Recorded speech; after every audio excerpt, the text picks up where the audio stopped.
Hey everybody, and welcome to the episode of X Marks the News. We're doing a casual version because, we didn't want to be serious today. It's reason. Yeah, we're gonna try and dress down X Marks the News a little bit more, make it more of a conversation back and forth instead of giving you just the facts, which you can find everywhere else. We try to dress it up, but we don't have any tattoos like Zoe does. So hey, we're raw and clean for your enjoyment.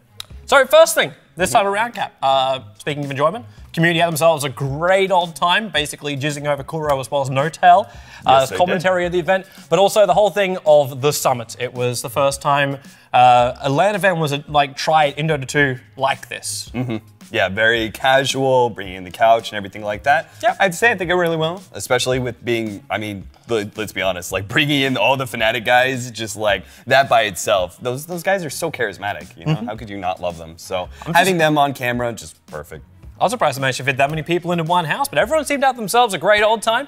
And of course, results of it, I know you're a big, I am a big... Actually, I was meaning a horn kind of thing, you're tooting the horn of EG. Instead of playing a trombone. Ever since Star Ladder, well, even before Star Ladder, before those results, I felt Evil Geniuses were the best Western hope for TI4. I didn't expect them to actually take down DK yet. I was expecting them to wait till TI4, give them a little bit more time with Mace and everything else, and they just train. That's all I figured they'd need. It was just purely time, but they're already ready. They took down DK. I don't think they'd be really ready, man. Their group stages results were, let's just say, shite. Them with Na'Vi and A at the bottom of the rung, and they had to work their way all the way back up again. So, EG, no one's looking stable right now. No one at all. You think, hey, these guys are going to win TI, and then all of a sudden, all crap falls apart. Well, I think anybody in the Chinese scene is the Chinese are the most consistent out of everyone. The Western scene, it seems like teams sort of rise and fall. But Evil Genius is still my go-to team for the West. And of course, those teams will be trying to prove themselves this weekend at DreamHack. Both Cap and myself will be flying there within 36 hours or so. So we're going to be having ourselves a great time there because we're bringing a whole bunch of JD crew. The boys from the Good Studio and DreamHack, Dream League, will be cast in the big Dream League competition that's there. The first official season, as opposed to season 1 of the pre-season. Just to clarify that. But it should be some good fun. We got great teams for all those Na'Vi fanboys. You'll be crying because you don't have Na'Vi UA there. But yeah, you're going to have a lot of other great, fantastic teams from Europe and US. And I'm just looking forward to it being my first LAN outside of TI2, TI3. This will be my first kind of real LAN, so I'm excited. It's going to be great.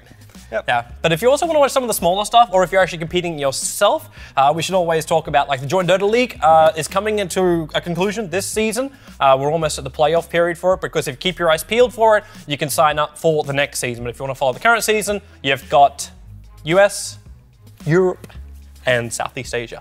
You can follow the links here. Definitely would be sure to watch out the Southeast Asian scene as well. I gotta give a shout out to that season because everybody from season 1 returned in the Southeast Asian scene, and it's making for some really good playoffs. We have actually a tiebreaker. The top 4 teams, Invasion, Scythe, Aero Gaming, as well as Titan. There's a 3rd place tiebreaker for 2nd place. Invasion actually took 1st, so this should be a really interesting playoff. So you definitely want to be sure to tune into that. Yeah, and of course the big thing which is on everyone's calendar as far as the European scene goes, everyone's like, oh, DreamHack, but everyone's like, ESL 1! It's going to be awesome. We've taken over a soccer stadium.